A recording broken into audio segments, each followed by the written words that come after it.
Welcome. In this tutorial, I'm gonna show you or teach you how to add someone on Google Chat using your computer. So if you want to know how I did it, just keep on watching. So first of all, you want to open your browser and search for mail.google.com.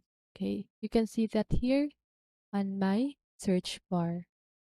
Okay, so once you've done that, you can now click this plus sign here to start a chat, or you can click this find a chat right here.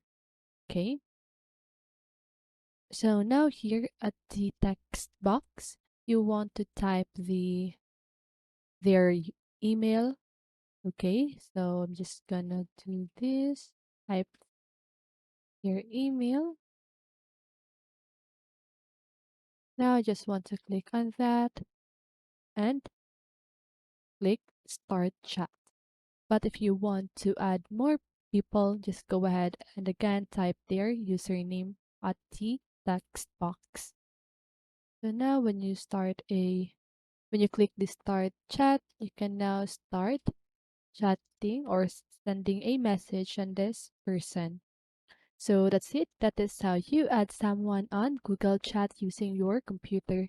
So I hope this video helped you, and if it did, make sure to like, subscribe, and hit the bell notification so you won't miss a video. See you in the next one and have a great day.